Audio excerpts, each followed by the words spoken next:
ఓం నమో వెంకటేశాయ. ఆధ్యాత్మిక విశేషాలకు స్వాగతం. ముందుగా ప్రధానాంశాలు.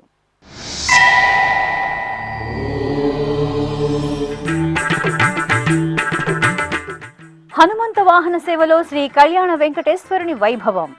సాక్షాత్కార వైభవోత్సవాలతో ప్రకాశిస్తున్న శ్రీనివాస మంగాపురం.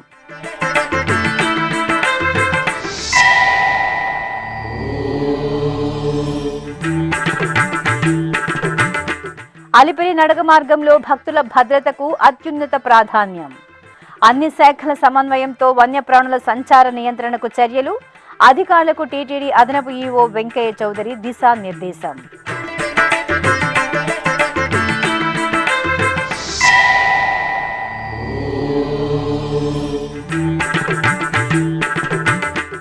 విజయవాడ ఇంద్రకీలాద్రిలో ఘనంగా ఆషాఢ మాసోత్సవాలు. శ్రీ కనకదుర్గమ్మ తల్లికి భక్తి శ్రద్ధలతో భక్తుల సారె.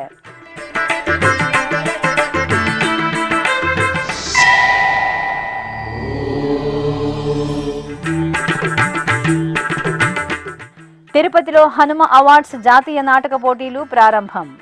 తిరునగరి వాసులను అలరించిన కచేరీలు, నృత్య రూపకాలు.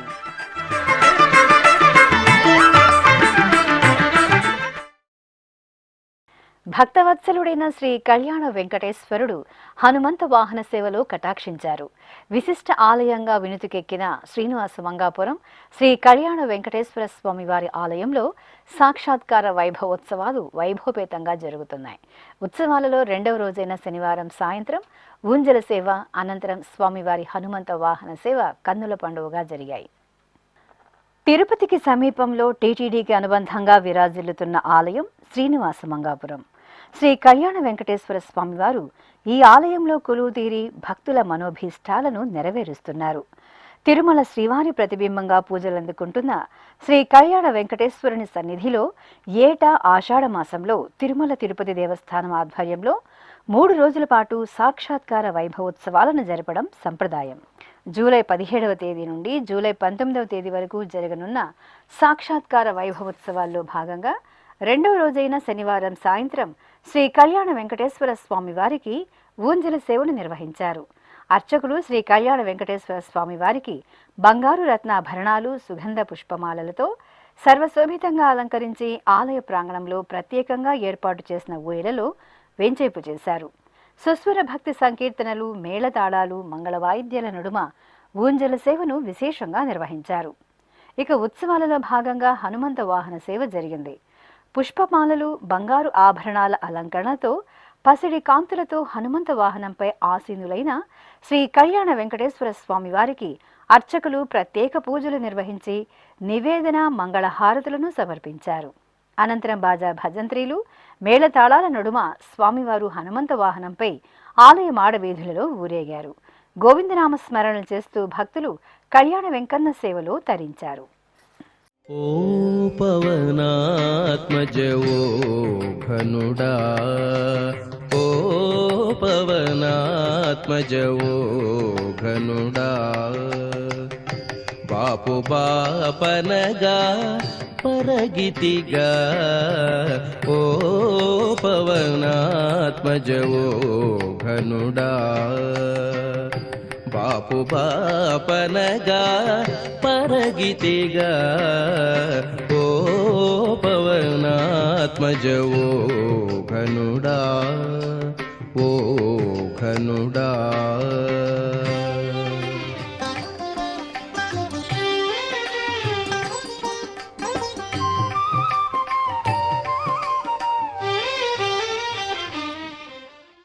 అలిపిరి నడక మార్గంలో భక్తుల భద్రతకు అత్యున్నత ప్రాధాన్యం ఇవ్వాలని, వన్యప్రాణుల సంచారాన్ని సమర్థవంతంగా నియంత్రించేందుకు అన్ని శాఖలు సమన్వయంతో పనిచేయాలని టీటీడీ అదనపు ఈవో సిహెచ్ వెంకయ్య చౌదరి అధికారులకు సూచించారు. తిరుమల శ్రీ పద్మావతి విశ్రాంతి భవనంలో సుధర్మ సమావేశ మందిరంలో శనివారం టీటీడీ అటవీశాఖ అధికారులతో టీటీడీ అదనపు ఈవో సిహెచ్ వెంకయ్య చౌదరి సమీక్ష నిర్వహించారు. ఈ సందర్భంగా అదనపు ఈవో మాట్లాడుతూ గత కొన్నేళ్లుగా చోటు చేసుకున్న వన్యప్రాణుల ఘటనలు, వాటి ధోరణులపై సమగ్ర డేటా విశ్లేషణ చేపట్టి భవిష్యత్తులో ఇలాంటి ఘటనలు పునరావృతం కాకుండా శాశ్వత ప్రణాళిక రూపొందించాలని సూచించారు. తిరుమల పరిసర ప్రాంతాలలో వన్యప్రాణుల సంచార మార్గాలు, వాటి కదలికల తీరును శాస్త్రీయంగా అధ్యయనం చేసి భక్తులకు ప్రమాదం కలిగించే ప్రాంతాలను గుర్తించి తగిన నివారణ చర్యలు చేపట్టాలని సూచించారు. అలాగే వన్యప్రాణుల సంచారానికి సంబంధించి ఇప్పటికే గుర్తించిన 3 ప్రధాన ప్రమాద కారకాలకు సమగ్రంగా పరిశీలించి వాటి ప్రభావాన్ని తగ్గించి కార్యాచరణ రూపొందించాలని సూచించారు. తిరుమల అటవీ ప్రాంతంలోని వన్యప్రాణుల సంఖ్య పరిస్థితులను ఎప్పటికప్పుడు అంచనా వేస్తూ అవసరమైన నియంత్రణ చర్యలను చేపట్టాలని తెలిపారు. అలిపిరి నడక మార్గంలోని దుకాణాల నిర్వహణ వల్ల వన్యప్రాణుల సంచారంతో భక్తుల భద్రతపై ఎలాంటి ప్రభావం పడుతుందో సమగ్రంగా అధ్యయనం చేసి అవసరమైతే తగిన నియంత్రణ చర్యలు చేపట్టాలన్నారు.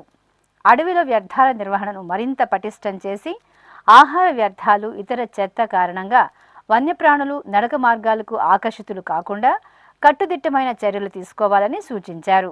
సున్నితమైన ప్రాంతాలలో భద్రత, రక్షణ చర్యలను మరింత బలోపేతం చేయడంతో పాటు భక్తులకు అవసరమైన అన్ని సదుపాయాలను కల్పించాలని సూచించారు. శ్రీ లక్ష్మీనరసింహస్వామి ఆలయం వద్ద ప్రత్యేక ఎమర్జెన్సీ రెస్పాన్స్ టీం ఏర్పాటు చేయాలని, ఈ బృందానికి అవసరమైన సిబ్బంది, ఆధునిక పరికరాలు, వాహనాలు, కమ్యూనికేషన్ వ్యవస్థ, సాంకేతిక పరిజ్ఞానాన్ని అందుబాటులోకి తీసుకురావాలని కోరారు. వన్యప్రాణుల ఘటనలు చోటు చేసుకున్న వెంటనే తక్షణమే చర్యలు తీసుకునేలా శాశ్వత వ్యవస్థను ఏర్పాటు చేయాలని సూచించారు. అంతకుముందు TTD DFO D Panikumar Naidu మాట్లాడుతూ గత 2 ఏళ్లలో చిరుతలు ఎక్కువగా సంచరించిన ప్రాంతాలు, ట్రాక్ కెమెరాలు, సోలార్ కెమెరాల పనితీరు, వన్యప్రాణుల సంచార ధోరణులు తదితర అంశాలను పవర్ పాయింట్ ప్రజెంటేషన్ ద్వారా వివరించారు. ఈ సమావేశంలో chief conservator of forest Srinivasareddy, DFO Saibaba, TTD chief engineer Satyanarayana, ఇతర అధికారులు పాల్గొన్నారు.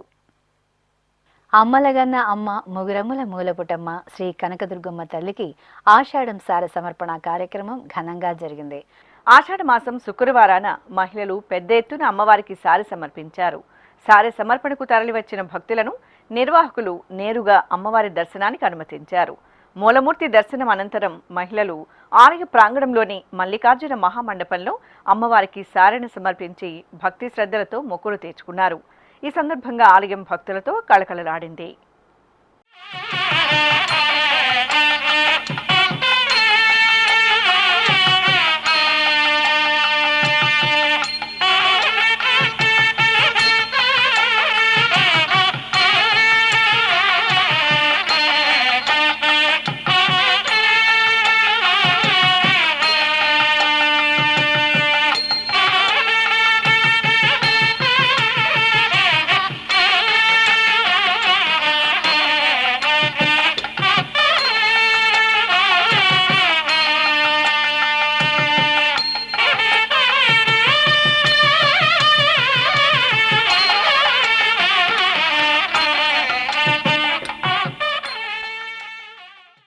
తిరుమలలోని ఆస్థాన మండపంలో శనివారం శ్రీ మరీచి మహర్షి తిరునక్షత్రోత్సవాలను ఘనంగా నిర్వహించారు.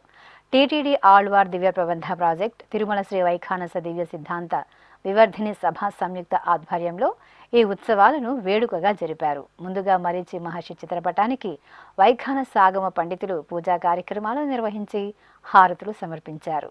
అనంతరం జరిగిన సభలో శ్రీ వైఖానస దివ్య సిద్ధాంత వివర్ధిని సభ అధ్యక్షులు దేవి రాఘవ దీక్షితులు మాట్లాడుతూ వైఖానస భగవత్ శాస్త్రం వేద ఆధారితమైనదని, వేద మంత్రాలతో నిర్వహించే వైఖానస ఆరాధన తిరుమల శ్రీవారికి అత్యంత ప్రీతి పాత్రమని తెలిపారు. ఓం నమో నారాయణాయ, ఓం నమో వెంకటేశాయ. ఈ రోజున తిరుమల శ్రీవారి ఆస్థాన మండపంలో విఘ్నస మహర్షుల ప్రధాన శిష్యుడైనటువంటి మరీచి మహర్షి నిరస్త కార్యక్రమం జరుగుతున్నది. మరీచి మహర్షి విఘ్నస మహర్షి శిష్యుల్లో చాలా ప్రధానమైన వాడు. ఈయన అనేక భగవత్ శాస్త్రాలని రచించి సమాజానికి అందించిన మహనీయుడు. భగవత్ శాస్త్రాలు రచించడమే కాకుండా కూడా ఆ శాస్త్రాలను ప్రచారం చేసి స్వామివారిని స్వయంగా అర్చన చేసి అర్చనా విధానానికి ప్రధాన కారకుడైన మరీషి మహర్షి ఈ రచనలో ముఖ్యమైన గ్రంథం వచ్చి విమానాచల కల్పం. విమానాచల కల్పం అంటే అది దేవాలయ వ్యవస్థకు, అధికారులకు, అర్చకులకు, భక్తులందరికీ కూడా అది ఒక ప్రామాణిక గ్రంథం. అది దాని ప్రకారంగానే కరసనాథ విశ్రాంతం వరకు దేవాలయ నిర్మాణాలు, ఉత్సవాలు అన్ని విశేషాలు జరుగుతాయి. కనుక ఆ విమానాచల కల్పం అందరికీ ప్రధానమైన అది విషయం. కనుక ఈ రోజున తిరుమలలోనూ రాష్ట్రం అంతా కూడా వైఖాన సమాజం వాళ్ళంతా కూడాను ఈ మహర్షి తిరునష్ట కార్యక్రమాలు జరుపుకోవడం చాలా సంతోషం. తిరుమల వికనస ట్రస్ట్ కార్యదర్శి గంజాం ప్రభాకర ఆచార్యులు మాట్లాడుతూ దేవాలయ నిర్మాణం, మండపాల నిర్మాణం, నిత్యారాధనలో ఉత్సవాల నిర్వహణకు సంబంధించి శాస్త్ర విధానాలను శ్రీ మరిచి మహర్షి సమగ్రంగా అందించారని తెలియజేశారు. మండనాయకుడి సన్నిధానం, శ్రీవారి ఆరాధన విధానం వేదకాలం నుంచి కూడా వైఖానస భగవత్శాస్త్ర విధిగా నడుస్తూ ఉన్నది. సమస్త భక్తకోటికి అనుగ్రహాన్ని పంచేటువంటి ఆ పరంధాముడు భగవాన్ శ్రీ విఖనోమునిదులచే అనుగ్రహించబడినటువంటి వైఖానస భగవత్శాస్త్రాన్ని భృగు, అత్రి, మరీచి, కశ్యప మహర్షులు సంక్షేపించి ఈ లోకానికి గ్రంథాల రూపంలో అందించారు. వారిలో ప్రధాన శిష్యులైనటువంటి మరీచి మహర్షి యొక్క అవతార మహోత్సవం ఈరోజు ఇక్కడ ఆస్థాన మండపంలో ఆళ్వారు దివ్య ప్రబంధ ప్రాజెక్ట్ శ్రీ వైఖానస దివ్య సిద్ధాంత వర్ధిని సభల సంయుక్త నిర్వహణలో నిర్వహించుకోవడం ఎంతో ముదావహం. ఈరోజు జ్యేష్ఠ మాసం, ఆషాఢ మాసం, పూర్వ ఫల్గుని నక్షత్రం, విఘ్నోమునిదుల యొక్క శిష్యులైనటువంటి మరీచి మహర్షి యొక్క అవతరణ మహోత్సవం. మరీచి మహర్షి వైఖానస భగవత్శాస్త్రాన్ని విశిష్టంగా, ఆచరణాత్మకంగా ఏ విధంగా ఈ దేవాలయ సంస్కృతిలో ఈ జ్ఞానాన్ని అందించినప్పుడు సమాజం సంస్కారవంతమై ధర్మబద్ధంగా నడిచేటువంటి గొప్ప మహోన్నత స్థితిని రూపకల్పన చేసేటువంటి గొప్ప మహర్షి మరీచి మహర్షి. ఈ సమావేశంలో శ్రీ వెంకటేశ్వర వేద విశ్వవిద్యాలయం అధ్యాపకులు యశ్వంత్ దీక్షితులు, ధర్మగిరి వేద విజ్ఞానపీఠం వైఖానస ఆగమ పండితులు శేషసాయి, తిరుమల వికనస ట్రస్ట్ సంయుక్త కార్యదర్శి శ్రావణ్ కుమార్ తదితరులు ప్రసంగించారు. అనంతరం గంజాం కావ్యశ్రీ శ్రీ లక్ష్మీ ఆద్యం ఆలపించిన వైఖానస వైభవ గీతాలు ఎంతగానో అలరించాయి. జాంబవంత ప్రతిష్ఠిత దివ్యాలయంగా ఖ్యాతి గడించిన తిరుపతిలోని శ్రీ కోదండరామాలయంలో స్వామివారికి ఊంజల సేవ ఘనంగా జరిగింది. టీటీడీకి అనుబంధంగా ఉన్న ఈ ఆలయంలో ప్రతి శనివారం తిరుమల తిరుపతి దేవస్థానం ఆధ్వర్యంలో విశేష ఉత్సవాలు జరుగుతాయి. ఈ సందర్భంగా అర్చకులు సీతాలక్ష్మణ సహిత శ్రీ కోదండరామస్వామి వారి ఉత్సవ మూర్తులను సుందర రమణీయంగా అలంకరించి ఆలయ ముఖ మండపంలోని ఊయలలో వెంచేపు చేశారు. చల్లని సాయంత్రం శుభవేళ పండితుల వేద పారాయణం, కళాకారుల సుమధుర భక్తి సంకీర్తనాలాపన, వాయిద్యకారుల మంగళకర నాదస్వర కచేరీల నడుమ అర్చకులు సీతారామ లక్ష్మణులకు నేత్రపర్వంగా ఊంజల సేవ జరిపి మంగళహారతులు సమర్పించారు. అనంతరం శ్రీరామచంద్రమూర్తి తిరుచి ఉత్సవం వేడుకగా జరిగింది. సర్వాభరణ భూషితులైన జానకీరాములను, లక్ష్మణస్వామి వార్లను అర్చకులు తిరుచిపై ఆసీనులను చేసి మేళతాళాలు, మంగళ వాయిద్యాల నడుమ ఆలయ మాడవీధుల్లో ఊరేగించారు. భక్తులు శ్రీరామ శరణం మమ, జయ జయ శ్రీరామ నామస్మరణలు చేస్తూ సీతారాములను సేవించారు. రామ దశరథ రామ నిజ సత్య కామ నమో నమో కాకుత్స రామ. రామ దశరథ రామ నిజ సత్య కామ నమో నమో కాకుత్స రామ. రామ దశరథ రామ.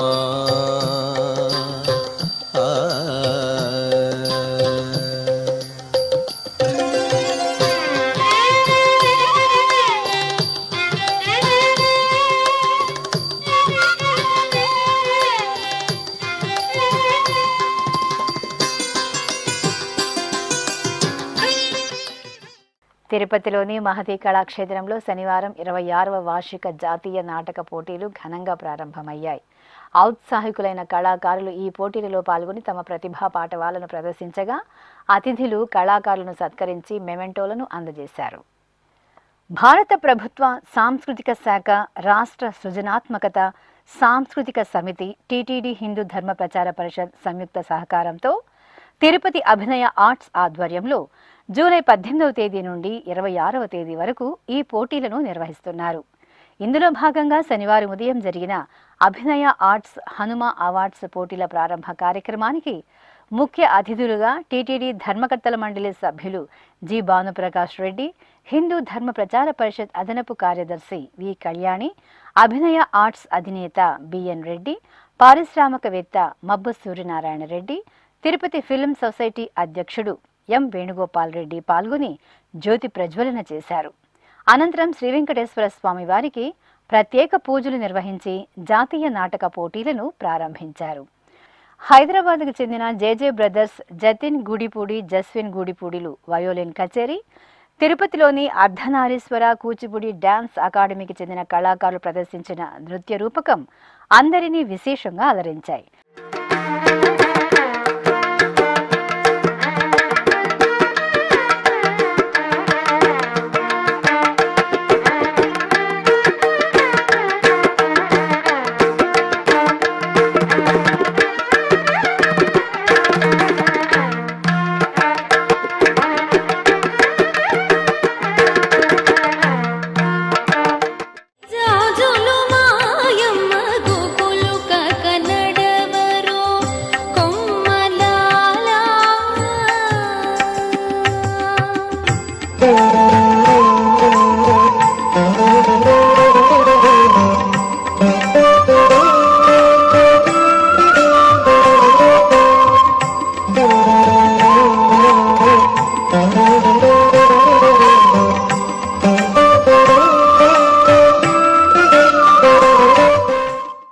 ఈ సందర్భంగా పోటీలలో పాల్గొన్న కళాకారులను అతిథులు ఘనంగా సత్కరించి మెమెంటోలను అందజేశారు. ఆపై అభినయ ఆర్ట్స్ అధినేత బిఎన్ రెడ్డి ముఖ్య అతిథులను ఘనంగా సత్కరించారు. ఈ సందర్భంగా టీటీడీ ధర్మకర్తల మండలి సభ్యులు జి భానుప్రకాష్ రెడ్డి మాట్లాడుతూ, గత 26 సంవత్సరాలుగా అభినయ ఆర్ట్స్ వారు భారతీయ కళలను ప్రోత్సహిస్తూ వాటిని భావితరాలకు అందించాలన్న దృఢ సంకల్పంతోనే ప్రతి ఏటా జాతీయ స్థాయి నాటక పోటీలు నిర్వహిస్తున్నట్లు తెలిపారు. ఈ రోజే కాదు, ఆది కాలం నుంచి అనాది కాలం నుంచి మన పూర్వీకులు మనకి ఇచ్చినటువంటి వారసత్వ సంపద మన సంస్కృతి సాంప్రదాయాలు. దాన్ని కాపాడు కోసం నైతిక బాధ్యత మనందరి మీద ఉంది. ముఖ్యంగా తిరుమల తిరుపతి దేవస్థానాల మీద ఉంది. దాంట్లో ఉన్నటువంటి కొన్ని లోటుపాట్లని సరిదిద్దుకుంటూ రాబో రోజుల్లో హిందూ ధర్మ ప్రచార పరిషత్ ద్వారా ఏవేవి చేయగలమో అన్నీ ఖచ్చితంగా చేస్తూ ముందుకు పోతామని చెప్పి ఈ సందర్భంగా మీ అందరికీ తెలియజేసుకుంటూ, అనంతరం టీటీడీ హిందూ ధర్మ ప్రచార పరిషత్ అదనపు కార్యదర్శి పి కళ్యాణి మాట్లాడుతూ, తిరుమల తిరుపతి దేవస్థానం సనాతన సంప్రదాయాలు, ఆచార పరిరక్షణకు, ప్రాచీన కళలను ప్రోత్సహించడానికి ఎంతగానో చేయూతనందిస్తోందని తెలిపారు. ఈరోజు అభినయ ఆర్ట్స్ వాళ్ళు చాలా పెద్ద కార్యక్రమాన్ని దిగ్విజయంగా మొదలుపెట్టారు. ముఖ్యంగా ఇలాంటి కళలు ప్రోత్సహించడం అంటే వారు మన ఆఫీస్కి వచ్చి మాట్లాడినప్పుడు వారిలో ఎంతో తపన చూశాను. ఎంతో చెయ్యాలి, ఇంకా ఎన్నాళ్ళ నుంచో చాలా సంవత్సరాల నుంచి వారు ఈ కార్యక్రమాన్ని కొనసాగిస్తున్నారు. వారు మొట్టమొదటిసారి మా ఆఫీస్కి వచ్చి నాతో మాట్లాడినప్పుడు వారిలో ఇంకా ఏదో చేయాలి అన్న తపన నేను చాలా గమనించాను. చాలా ఆనందం వేసింది. చాలా అరుదుగా ఉంటారు. ఇలాంటి సంస్థల వల్లే మన ధర్మ ప్రచారం అవ్వచ్చు, మన కళలు అవ్వచ్చు, మన సంస్కృతి సాంప్రదాయాలు అవ్వచ్చు, ఇలాంటి సంస్థల వల్లే మనకి ముందుకి కొనసాగుతున్నాయి. తిరుపతిలోని ఇస్కాన్ కమల మందిరం ఆధ్వర్యంలో ఈ నెల 20వ తేదీన మొట్టమొదటిసారిగా శ్రీ జగన్నాథ రథయాత్ర నిర్వహిస్తున్నట్లు తిరుపతి ఇస్కాన్ అధ్యక్షులు రేవతి రమణదాస్ తెలిపారు. తిరుపతిలోని ఇస్కాన్ కమల మందిరం సమావేశ మందిరంలో శనివారం ఆయన మీడియా సమావేశాన్ని నిర్వహించారు. ఈ సందర్భంగా ఈ నెల 20న నిర్వహించనున్న జగన్నాథ రథయాత్ర గోడ పత్రికను రేవతి రమణదాస్ ఆవిష్కరించారు. అనంతరం ఆయన మాట్లాడుతూ, తిరుపతి ఎయిర్ బైపాస్ రోడ్డులోని పిఎల్ఆర్ కన్వెన్షన్ ప్రాంగణం వద్ద జగన్నాథునికి పూజలు నిర్వహించి రథయాత్రను అత్యంత వైభవంగా ప్రారంభిస్తామని, భక్తులందరూ ఈ కార్యక్రమంలో పాల్గొనాలని తెలిపారు. Om Namo Venkateshaya. So for the first time in ISKCON Tirupati, we are celebrating Lord Jagannath's Rath Yatra. We all know that Lord Jagannath Rath Yatra is world famous, which happens in Puri. Just day for yesterday, 16th July, it happened. Around 15 lakhs people gathered in Puri just to watch this famous Jagannath Rath Yatra. This happens every year. And millions of people come to take darshan of Lord Jagannath, especially on the Rath. Lord Jagannath is the second most famous temple in the world. As we know, Lord Balaji's temple is number 1 in the world. Number 2 is Jagannath temple. Number 3 is Srinath Ji in Gujarat. Number 4 is Vaishnavi Devi in Jammu. These are the most popular temples. among Vaishnavas, very, very famous in the world. So Jagannath is very famous. So this happening this time in Tirupati. Having Lord Jagannath Rath Yatra in Tirupati is very unique, very exclusive and very special. For the first time in Tirupati is happening. This happens in Air Bypass Road. Air Bypass Road from PLR Convention Hall. Around 3 o'clock it starts. On 28th July, 3 p.m. it starts. We go straight, pull the chariot straight to MR Circle. Then you turn around and come back to PLR. Then there will be social programs, wonderful cultural programs. There will be lectures on Lord Jagannath Leela and nice prasadam for everybody. So we request all the Tirupati Vasis devotees, please come and participate in Lord Jagannath Rath Yatra in Tirupati for the first time, conducted by ISKCON Tirupati. Thank you so much. Hare Krishna. అనంతరం ISKCON కమల మందిరం ప్రజా సంబంధాల అధికారి లీలా పారాయణదాస్ మాట్లాడుతూ PLR convention హాల్లో 20వ తేదీ ఉదయం సుభద్ర బలభద్ర సమేత శ్రీ జగన్నాథ స్వామికి జరిగే పూజా కార్యక్రమాలు రథయాత్ర విశేషాలను వివరించారు. అంతర్జాతీయ కృష్ణ చైతన్య సంఘం సంస్థాపక ఆచార్యులు కృష్ణ కృపామూర్తి పరమపూజ్య శిల అభయచరణారవింద భక్తివేంద్ర స్వామి శిల ప్రభుపాల యొక్క విశేష కృషి వల్ల నేడు జగన్నాథ స్వామి రథయాత్రల్ని అన్ని ఖండాల్లోనూ అన్ని దేశాల్లోనూ వందలాది రథయాత్రలు జరుగుతున్నాయి. ఇంతకుముందు ఈ జగన్నాథ స్వామి రథయాత్ర మహోత్సవం శ్రీక్షేత్రం ఒరిస్సా రాష్ట్రంలోని పూరి క్షేత్రంలో ప్రతి సంవత్సరం జరుగుతుంది. వేలాది సంవత్సరాలుగా జరుగుతుంది రథయాత్ర మహోత్సవం. మొన్న జరిగినటువంటి 16వ తేదీ జూలైన జరిగినటువంటి రథయాత్ర మహోత్సవంలో 15 లక్షల మంది పైగా శ్రీ జగన్నాథ స్వామి బలదేవ సుభద్ర రథోత్సవాన్ని లాగడం జరిగిందనమాట. సో మన సంస్థాపకాచార్యులు శిల ప్రభుపాల వారు ఈ ఉత్సవాన్ని ఖండాంతర ప్రపంచవ్యాప్తంగా వ్యాప్తి చేశారు. ప్రధాన ఆకర్షణ ఏంటంటే కలియుగ యుగధర్మ వంటి హరినామ సంకీర్తన. ఈ షోడశాక్షర మంత్రం ఏదైతే ఉందో మన ఇస్కాన్ భక్తులు ఎక్కడైతే ఈ హరినామ రథయాత్ర జరుగుతుంటుందో ఈ హరినామాన్ని జపిస్తూ వచ్చినందరికీ కూడా రథాన్ని లాగే అవకాశాన్ని, ప్రధానంగా రథారూఢుడి జగన్నాథ్ బలదేవ్ సుభద్రదేవిని ఎవరైతే భక్తిపూర్వకంగా నామాన్ని జపిస్తూ రథాన్ని లాగుతారో మన శాస్త్రాలు చెప్పడం జరిగింది. ఎవరైతే దర్శనం మాత్రాన రథాన్ని లాగడం ద్వారా మాత్రాన ఎంతో విశేషమైన ఆశీస్సులను పొందుతారు. అందుకని ఈ ఉత్సవాన్ని శిల ప్రభుపాల వారు ప్రపంచవ్యాప్తంగా ప్రాముఖ్యత పెంపొందించడంగా చేశారు. మొట్టమొదటిసారిగా ఇస్కాన్ తిరుపతి మందిర అధ్యక్షులు మరియు ఆంధ్రప్రదేశ్ తెలంగాణ జనరల్ సెక్రటరీ, ప్రపంచానికి ప్రధానమంత్రి గవర్నింగ్ బాడీ కమిషన్ వారి యొక్క అధ్యక్షతలో మరియు మందిర భక్తులు మరియు కాంగ్రెస్ భక్తులు అందరూ భక్తుల యొక్క సహకారంతో మొట్టమొదటిసారిగా ఇస్కాన్ తిరుపతి మందిరం తరఫున ఈ జగన్నాథ్ రథయాత్ర మహోత్సవాన్ని జూలై 20వ తేదీన మధ్యాహ్నం 3 గంటలకు పిఎల్ఆర్ కన్వెన్షన్ హాల్ నుంచి ప్రారంభమై లక్ష్మీపురం సర్కిల్, అన్నమయ్య సర్కిల్ మరియు అలాగే ముందుకెళ్ళి యూటర్న్ తీసుకొని అదే ప్రదేశానికి రావడం జరుగుతుంది. ఈ యొక్క కార్యక్రమానికి తిరుపతి పుణ్యక్షేత్రం అందరూ ప్రముఖులకి ఆహ్వానం పంపడం జరిగింది. ఈ తక్కువ సమయంలో కొందరికి ఆహ్వానం అందకుండా పోవచ్చు, కానీ ఈ యొక్క మీడియా ద్వారా వాళ్ళందరికీ తెలియజేస్తున్నాం. ఇది సాధారణంగా ఆహ్వానిస్తున్నాం. అందరికీ ఆహ్వానం, పట్టణ ప్రముఖులకే కాకుండా అందరికీ కూడా పేరు పేరున కుటుంబం అందరూ కూడా ఈ జగన్నాథ్ రథయాత్ర మహోత్సవానికి విచ్చేసి భగవాన్ నామాన్ని సంకీర్తన చేస్తూ ఈ రథాన్ని లాగుతూ హరినామాన్ని కీర్తిస్తూ ఉత్సవం అయిన తర్వాత చక్కటి ప్రసాదాలు కూడా ఏర్పాటు చేయబడడం జరిగింది. ముఖ్యంగా జగన్నాథ్ ప్రసాదం ఎవరైతే స్వీకరిస్తారో వారికి విశేష ఆశ లభిస్తాయి. మన పూరి వెళ్ళినట్టయితే అక్కడ ఆనంద బజార్ ఉంటుంది. రోజు లక్షలాది మంది జగన్నాథ్ ప్రసాదం స్వీకరిస్తారన్నమాట. అంతటి విశేషమైనటువంటి ప్రాముఖ్యత జగన్నాథ్ ప్రసాదానికి ఉంది. సో ఈ ఉత్సవం 20వ తేదీన అత్యంత వైభవపేతంగా జరగబోతుంది. ఈ కార్యక్రమంలో ఇస్కాన్ ఆలయ ప్రధాన అర్చకులు మురళీ గోవింద ప్రభు, రాధాకృష్ణ ప్రసాద్ దాసులు పాల్గొన్నారు. ఇప్పుడొక చిన్న విరామం. వేగవంతమైన నేటి ఆధునిక కాలానికి తగ్గట్టుగా అంతర్జాలంలో తొలిసారిగా తిరుమల శ్రీవారి అనుగ్రహంతో మీ వీణుల విందుకై ఆధ్యాత్మిక ఆనందానికై వస్తున్న శ్రీవారి మరో శ్రవణ భక్తి తరంగం ఎస్విబిసి ఆన్లైన్ రేడియో. వినరో భాగ్యము, వినరో భాగ్యము విష్ణు కథ. వినండి, విని తరించండి.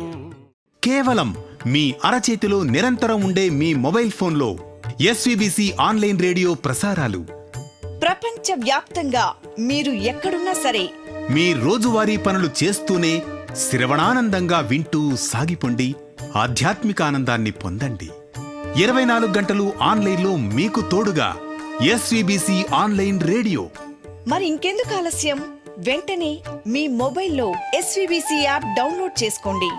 ఎస్వీబీసీ ఆన్లైన్ రేడియోను ఆలకించండి, ఆస్వాదించండి, తిరుమల శ్రీవారి అనుగ్రహాన్ని పొందండి. ఓం నమో వెంకటేశాయ. ఆధ్యాత్మిక విశేషాలకు తిరిగి స్వాగతం. దక్షిణ కాశీగా భాసిల్లుతున్న శ్రీకాళహస్తీశ్వర ఆలయంలో శ్రీ ద్రౌపది సమేత శ్రీ ధర్మరాజుల స్వామి వార్షిక బ్రహ్మోత్సవాలు ధ్వజారోహణంతో వైభవంగా ప్రారంభమయ్యాయి. ఈ నెల 17వ తేదీ నుండి 29వ తేదీ వరకు బ్రహ్మోత్సవాలను అత్యంత వైభవంగా నిర్వహించడానికి ఆలయ నిర్వాహకులు ఏర్పాట్లు పూర్తి చేశారు. ముందుగా స్థానిక శాసనసభ్యులు బొజ్జల వెంకట సుధీర్ రెడ్డి పట్టు వస్త్రాలను శిరస్సున పెట్టుకుని ఊరేగింపుగా ఆలయానికి చేరుకుని స్వామి అమ్మవార్లకు సమర్పించారు. ఆపై ఆలయ అర్చకులు వీరికి ఆశీర్వచనం, ప్రసాదాలను అందజేశారు. అనంతరం అర్చకులు ఆలయంలోని ధ్వజస్తంభానికి ప్రత్యేక పూజలు నిర్వహించి బ్రహ్మోత్సవాలను శుభారంభం చేస్తూ ధ్వజారోహణం జరిపి మహామంగళహారతులు అందజేశారు. ఈ కార్యక్రమంలో శ్రీకాళహస్తి దేవాలయ పాలక మండలి చైర్మన్ కొట్టే సాయి ప్రసాద్, మాజీ చైర్మన్ కోల ఆనంద్, విశేషంగా భక్తులు పాల్గొన్నారు.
జగన్నాథుడు కూర్మావతారంలో భక్తులకు దర్శనమిచ్చారు. విశాఖ మహానగరంలో జగన్నాథ దశావతార మహోత్సవాలు ఘనంగా జరుగుతున్నాయి. ఉత్సవాలలో భాగంగా స్వామివారు ఒక్కో రోజు ఒక్కో దశావతారంలో భక్తులకు దర్శనమిస్తున్నారు. ఈ సందర్భంగా అర్చకులు సుభద్ర, బలభద్ర సమేత శ్రీ జగన్నాథ స్వామివారికి చక్కటి అలంకరణలతో ప్రత్యేక పూజలు చేశారు. ఆపై జగన్నాథునికి కూర్మావతారంలో అలంకరణ చేసి భక్తులకు దర్శనం కల్పించారు. భక్తులు స్వామివారిని దర్శించుకుని నీరాజనాలు సమర్పించారు. ఖమ్మంలో కొలువైన శ్రీ ప్రసన్న వెంకటేశ్వర స్వామివారి ఆలయంలో శ్రీ పద్మావతి అమ్మవారికి అభిషేకం జరిగింది. ఆషాఢ మాసం శుక్రవారం సందర్భంగా అర్చకులు ఉపాలయంలో కొలువుతీరిన శ్రీ పద్మావతి అమ్మవారికి పంచామృతాలతో వేడుకగా అభిషేకం చేశారు. పుష్పమాలను సమర్పించి అమ్మవారికి పవిత్ర జలాభిషేకం నిర్వహించి నివేదన, హారతులు అందజేశారు. భక్తులు అమ్మవారిని అభిషేకంలో దర్శించి తరించారు. జయలక్ష్మి వరలక్ష్మి సంగ్రామ వీరలక్ష్మి, జయలక్ష్మి వరలక్ష్మి సంగ్రామ వీరలక్ష్మి, జయలక్ష్మి వరలక్ష్మి సంగ్రామ వీరలక్ష్మి, ప్రియురాలవై హరికి బెరసితివమ్మా అమ్మా, జయలక్ష్మి వరలక్ష్మి సంగ్రామ వీరలక్ష్మి. యాదాద్రి భువనగిరి జిల్లా కేంద్రంలోని ప్రసిద్ధ స్వర్ణగిరి శ్రీ వెంకటేశ్వర స్వామి వారి సన్నిధిలో శ్రీ పద్మావతి అమ్మవారికి కుంకుమ పూజలు నిర్వహించారు. ఆషాఢ శుక్రవారం సందర్భంగా అర్చకులు అమ్మవారికి సకల బంగారు ఆభరణాలు, సుగంధ పరిమళ పుష్పమాలలతో శోభాయమానంగా అలంకరణలు చేసి ఆలయ ముఖమండపంలో వేంచెపు చేశారు. విశ్వక్సేన పూజ, పుణ్యాహవచనం, సంకల్ప పూజలు జరిపి అష్టోత్తర శతనామావళి సహితంగా కుంకుమ పూజలు జరిపి హారతులు సమర్పించారు.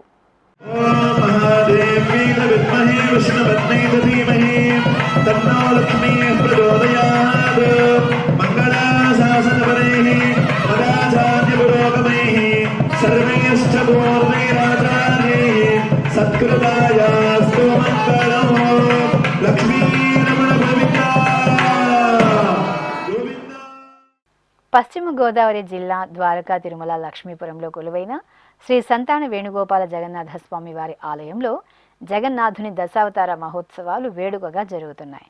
ఈ నెల 25వ తేదీ వరకు నిర్వహిస్తున్న ఉత్సవాలలో భాగంగా స్వామివారు వరాహ అవతారంలో అభయ ప్రదానం చేశారు. అర్చకులు సుభద్ర, బలభద్ర సమేత శ్రీ జగన్నాథునికి విశేష అర్చనలు నిర్వహించిన అనంతరం జగన్నాథునికి వరాహ అవతారంలో అలంకరణ చేసి ధూపదీప నివేదనలు సమర్పించారు. మహిళలు స్వామివారిని సేవించి భజనలు చేశారు. రంగారెడ్డి జిల్లా సరూర్ నగర్ మండలం చింతలకుంటలో కొలువైన శ్రీ ప్రసన్న వెంకటేశ్వర స్వామి వారి ఆలయంలో అభిషేకం జరిగింది. ఆషాఢ మాసం శనివారం సందర్భంగా అర్చకులు గర్భాలయంలో స్వామివారి మూలమూర్తికి నిత్యారాధనలు పూర్తి చేసి పాలు, పెరుగు, తేనె, నెయ్యి, పసుపు, చందనాది విశేష పరిమళ ద్రవ్యాలతో అభిషేకాన్ని నిర్వహించారు. తరువాత నూతన వస్త్రాలు, పుష్పమాలలు, తులసి హారాలతో స్వామివారిని అలంకరించి అష్టోత్తర శతనామావళి సహితంగా నివేదన, కర్పూర హారతులు సమర్పించారు. జలకమాడి ఉన్నాడు సర్వేశ్వరుడు, నీకు కలిగిన మంచి నల్ల కలువవలే. జలకమాడి ఉన్నాడు సర్వేశ్వరుడు, నీకు కలిగిన మంచి నల్ల కలువవలే.